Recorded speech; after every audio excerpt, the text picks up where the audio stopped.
Obviously concerned. Isn't that facial expression of Mrs. Ewers?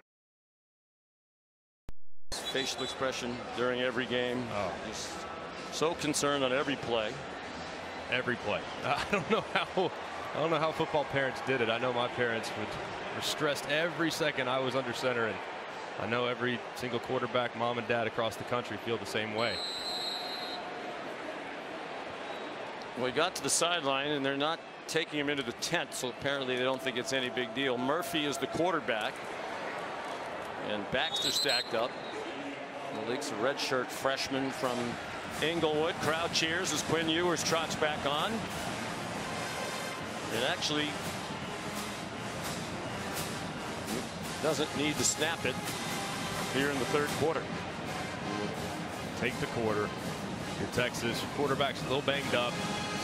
Nothing doing on 1st and 10. Or just take the quarter and put the fours up and see if you can't finish this thing.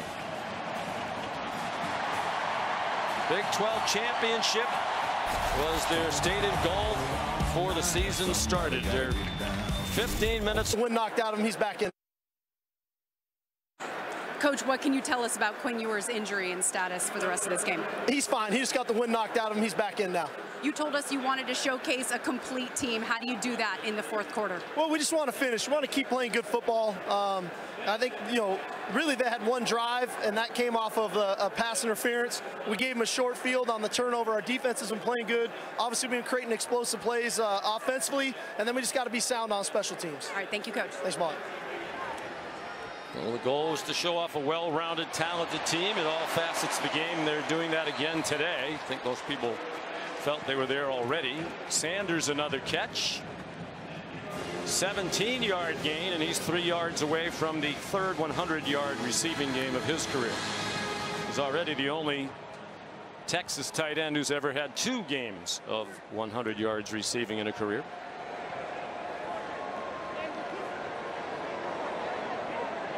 We talk about talent everywhere. He's about as talented as there is. There's Brock Bowers, and then Sanders would be right there in the conversation. Up for grabs. And Cale Smith had the coverage on Xavier Worthy. Worthy's a junior from Fresno, California. This season is 3rd of 60 catches or more. Only Roy Williams has done that. His mom, after the last home game last week, tweeted out hashtag last home game. He's a junior. So a lot of people thought, well, he's heading to the NFL after this season. We asked him about that. He said, nope. Love my mom, but haven't made that decision yet. But I would bet it's likely. Mom usually knows. Worthy has 5 catches today. C.J. Baxter dropped for a loss by Colin Oliver, 1-yard loss. You reference just how many weapons they have. I mean, they have so many mismatches. Adonai Mitchell's got great length, great vertical speed. Xavier Worthy's crazy explosive. J.T. Sanders at tight end. I don't know what you cover him with. You can't cover him with the safety or a linebacker, and then an excellent 1-2 punch at running back with a great offensive line. I mean, they are deadly at all positions offensively. 3rd down and 11. They rush 5 in the end. It's a crosser for Worthy, and he didn't get to the 50-yard line. Nice play by Cale Smith, redshirt sophomore from Oklahoma City. And now Worthy. Fans will hold their breath with the news on that injury. They go for it on 4th and 1. And why not Sanders? His 8th catch gives them a first down and takes him over 100 yards receiving. First in the game over 100 yards receiving on either team.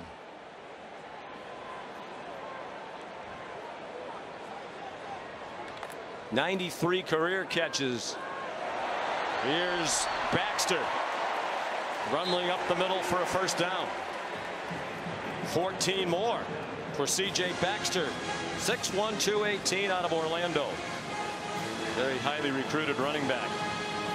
Got to give credit too to this offensive line. I mean, all day long, Quinn Ewers has had plenty of time, has been sacked once, but the lanes in the run game have gotten bigger and bigger as the game's gone along. Experienced group. They brought all 5 starters back from last season. Left tackle Kelvin Banks, one of the best in the country even as a sophomore. Jaden Blue, the ball carrier. Jake Majors, one of those terrific smart centers in the middle. Certainly a CFP caliber offensive line. Oh, big time. I mean, they're one of the best groups in the country. Done a great job all season long with the veteran presence of Christian Jones on the right side, the talent of Calvin Banks on the left side, and Majors in the middle with excellent guards. I mean, they are really solid and will be a tough matchup for everyone. Ewers throws it away. Now, if Worthy were not able to go, if they make it into the college football play, that's a huge loss. He had 67 catches coming in, 6 more today. A lot of teams spread out the catches among wide receivers. Steve Sarkisian, it almost always goes to Worthy, Mitchell, or Worthington. 161 combined catches, including today. The entire rest of their wide receiver corps has 9, and 7 of those are Jonte Cook, the freshman. And Xavier Worthy, too, accounts for nearly 28% of the target share, so he is by far and away their #1 guy. Ewers on 3rd down and 7. Over the middle. Here's Adonai Mitchell. 15 yards and another first down. Ewers up to 451 yards on 35 out of 45. And the 4 touchdown passes all in the first half. Needs one more to have the Big 12 championship game record all by himself.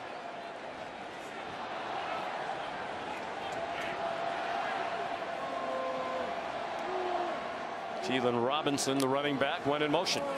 Ewers looked toward him, throws to the end zone instead for Sanders, with Kendall Daniels, the rover, in coverage.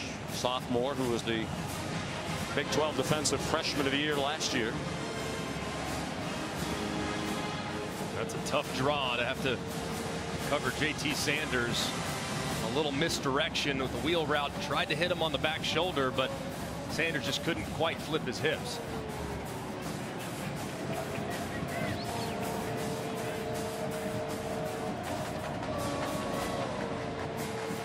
Second and 10. They could get another first down at the 1. Robinson, room outside. They won't catch him. Touchdown, Texas.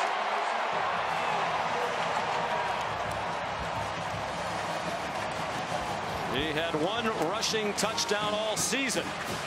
Entering today, he's had 2 in the second half today. And just a great job by the offensive line. The left tackle, Banks, and the double team between Hayden Conner, the left guard, and Jake Majors, the center, being able to grab the leverage there of the defensive lineman to allow Robinson to the edge, and he finds pay dirt again.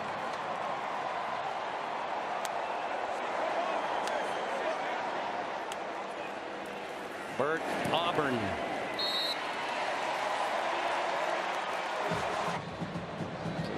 Helped lead his team to victory in a dream performance by him. A record 452 yards. Brennan Presley will try to bring it back. And he's tripped up at the 11. Just a 10-yard return. Yongel Afau made the tackle. 35 for 46 for 452, 4 touchdowns, the 1 interception led to an Oklahoma State touchdown. I'm guessing he might be done for the day. I don't think, especially after the scare a moment ago. I think that'd be wise. He's had a remarkably efficient day and was very decisive and very accurate throughout the afternoon. Alan Bowman still the quarterback, and Ollie Gordon the ball carrier. I mentioned Bowman started out, he's a Texas native, went to Texas Tech 2018, wanted to play for Cliff Kingsbury back in the day when the Red Raiders were throwing it around all over the place in the air raid. He was a starter as a true freshman. He had a game of 605 passing yards against Houston. Cliff Kingsbury fired at the end of that year. They changed their style of offense with the new coach, Matt Wells. He's on target to Presley. He was the starter for much of the next 2 seasons while battling injury, including twice a collapsed lung. He decided Texas Tech was not the best place for him. So he and his family decided he'd transfer. He wound up at Michigan. Obviously totally different offense than the air raid that he went to play for. He said it was a great experience.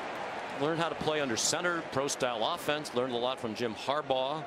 Was the backup there, got into 7 games and won 2 Big Ten championships in his 2 years at Michigan, and then transferred here. And Mike Gundy said it's great because we do a little bit of both, right? Air raid and kind of similar to what Michigan does. Yeah, he said that's kind of what made Bowman so appealing, is that he had some under center experience, had some pro style experience to go along with the air raid principles as well.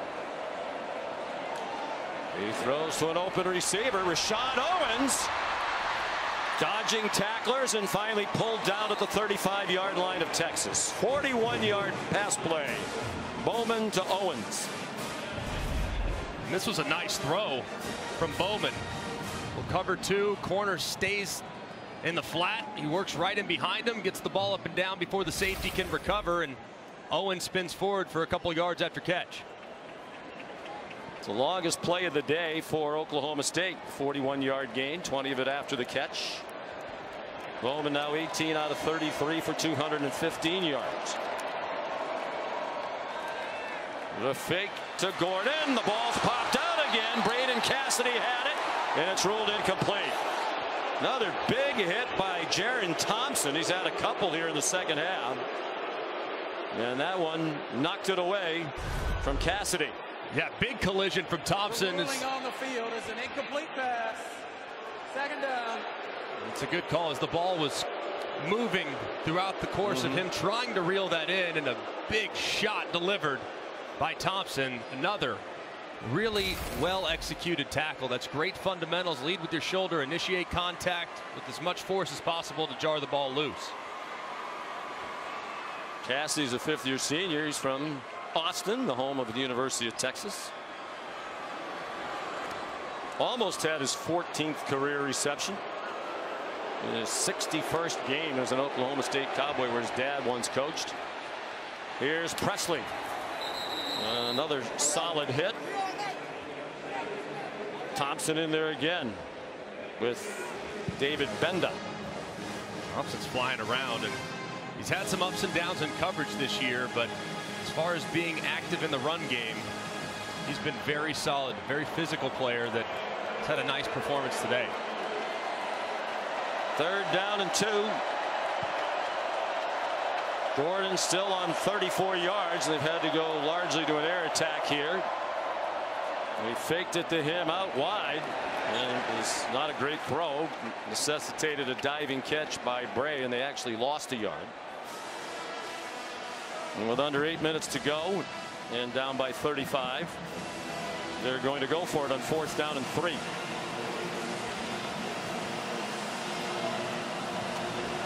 Bowman, through all those travels too, said it's great. I got an undergraduate degree from Texas Tech, and he got a master's in supply chain management in the Ross School of Business in Michigan, named after Stephen Ross, the owner of the Dolphins. He said that is one of the great degrees in supply chain management in the world. Oklahoma State, this is their first of the half. He has a boot on his left leg. He's also using crutches. Now Texas doesn't supply injury information, but it looks like Xavier Worthy's day is done, guys. And obviously they don't need him for the rest of this one. But that would be a critical loss if they get into the college football playoff. And again, does the committee, when evaluating teams, consider if he can't play? It's for Presley. Caught it. And he's taken down at the 3-yard line. Jahdae Barron made the tackle. So the best drive of the day for Oklahoma State. That's a 25-yard gainer. And a great job off the motion, a little out and up from Presley. He times it perfectly. It's well thrown. He gets inside of Barron, who's in coverage, and reels it in. 9 catches for 93 for Presley. What a terrific career he's had at Oklahoma State. Ollie Gordon. And a very frustrating day. This is now in consecutive weeks for the Texas Longhorns. Last week against Texas Tech, Tosh Brooks completely shut down for the most part by those defensive tackles. And then again today, leading rusher in the country, just no room all afternoon. Bowman to the end zone, caught. Rashad Owens, the touchdown. Nice drive engineered by Bowman. They went 89 yards in 10 plays. And a good job here working through some traffic by Owens. Just a negotiated defender goes behind him. Anthony Hill loses sight, and Bowman sees it all the way, drifts back, buys a little time, throws an accurate pass for the touchdown. He has 2 touchdowns today on 4 catches, had 1 touchdown the entire regular season on 49 catches. Logan Ward again on for the PAT. Wes Paul the holder. Zeke Zaragoza the snapper. And it's good. 626 teams with double-digit victories. SMU in the conference title game for the first time since 2010. Tulane the defending champ. Then a huge game in the ACC tonight. Louisville and Florida State. Florida State winners of 18 in a row, trying to win their 2nd straight game without their star quarterback Jordan Travis. And I think if they do that with another win against the top 15 team, undefeated conference champ, win against LSU, win against some very good ACC teams, they have to be in. Yeah, I don't see the committee ever getting to a position where they would leave out an undefeated Power 5 champ. Malik Murphy is the quarterback. Savion Red gets his first carry of the day. So Steve Sarkisian going to the bench. That's a 3-yard gain for Red. So Ewers' day apparently over. The conversation with former Wisconsin head coach Paul Chryst. He's a special assistant to the head coach and a wealth of knowledge as a head coach in the Big Ten, and has done a great job kind of helping the coaches on that Texas staff. And that is one of the advantages of these schools where they have abundant resources. I mean, you can have a guy with the track record of Paul Chryst, did a phenomenal job at Wisconsin.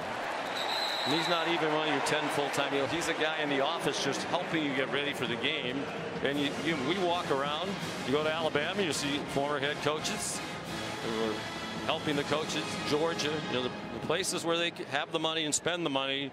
It's a big advantage. And just an extra set of eyes and someone to bounce things off of. I mean, Paul Chryst has been in every imaginable situation between his time at Pitt as the head coach and, of course, his time at Wisconsin. So a great resource for Steve Sarkisian to kind of just bounce things off of. I was very surprised when he got let go at Wisconsin. And if some school was smart, they'd hire him to be the head coach. His name came up at Oregon State where he spent time. They promoted from within. With a good man and a fine football coach, Paul Chryst. Those analysts are important. They are so critical because they get to work ahead. I mean, Paul Chryst has probably already scouted every team that they could possibly play in the playoff or in the bowl game. So those guys get to work way ahead, and it really takes a lot of the pressure off your 10 full-time assistants who are really working exclusively with the players. Malik Murphy, the redshirt freshman at quarterback, 6'5", 238. Savion Red to the 40-yard line. Xavier Benson made the tackle for Oklahoma State, a 1-yard loss. By the way, some controversy here today. There was a dramatic double overtime Dr. Pepper tuition giveaway. I know you and I were glued to it. Well, stuffing our faces with snacks at the half. But there was an on-field technical error, apparently, that much of America noticed. It resulted in an inaccurate accounting of a double tiebreaker. Here's Jonte Cook. He might be more of a factor going forward if Worthy's down. Should they make the college football playoff, the true freshman? Dave Fink's going to be a star, his 8th catch of the year. But because of the technical snafu, we're happy to report that Dr. Pepper is recognizing both of those deserving finalists as grand prize winners. They're both going to receive $1,000, $100,000 in tuition. That's amazing. And Dr. Pepper's the best. Love them for that. And I'm going to drink 15 Dr. Peppers like Forrest Gump. Well, you do anyway. Yeah. You're absolutely right. Breakfast of champions, diet Dr. Pepper. I'm from Dallas. I mean, if you're from Dallas, you drink Dr. Pepper. That's just the way it goes. So it's awesome that they're giving both people that life-changing $100,000 tuition award. Trey Weisner was the ball carrier. They're going deep down the depth chart now. He's another true freshman. Thrill for these bench players to be able to say they played in the Big 12 championship and in the first Texas Conference title victory since 2009. Weisner again for 11 more. Also a good opportunity for Steve Sarkisian to evaluate some of the future players as Arch Manning makes his way to a loud ovation. Yeah, a lot of the Texas fans coming to their feet for Arch Manning. True freshman from New Orleans. One of the most highly recruited players in the country, ranked number 5. 6'4", 212.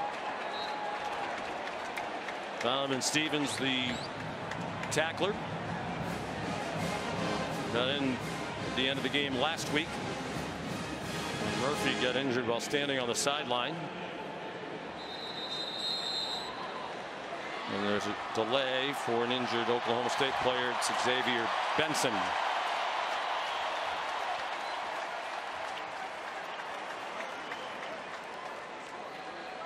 Arch Manning, and coming to Austin with so much fanfare, so many expectations.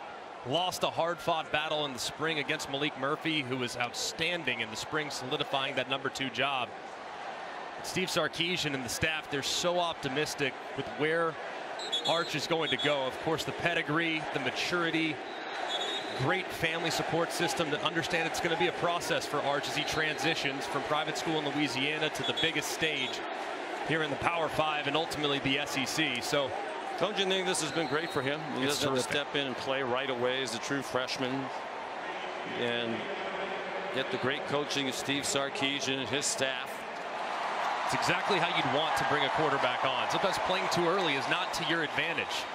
Redshirt, run the scout team, get a million reps, get acclimated with the offensive system, and get up to speed going against the defense every single day in practice.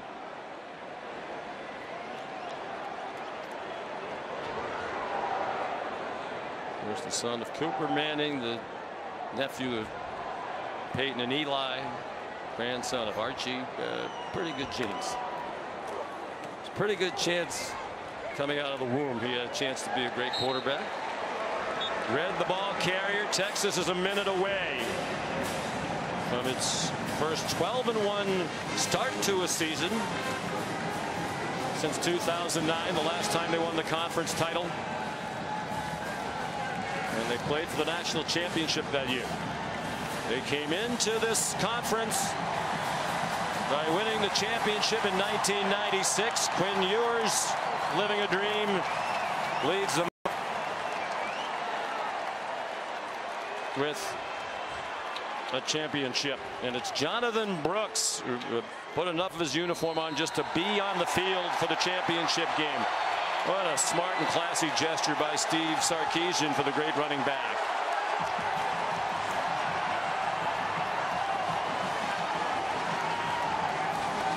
So Texas wins the 4th Big 12 championship in their 28 years in the conference. Mike Gundy hoping to send them off with a loss, as Oklahoma State will remain in the Big 12. They did send Oklahoma out with a loss in the last bedlam, at least for a while. Here's Molly. Coach, Texas wins their first Big 12 championship since 2009. Why could this year's team get it done? Well, I think it's a commitment and tribute to the players. You know, they went for this thing since the summer. They were on a mission to win a Big 12 championship, and they acted like it every day. And I'm just thankful for these guys in this group, because the leaders on this team did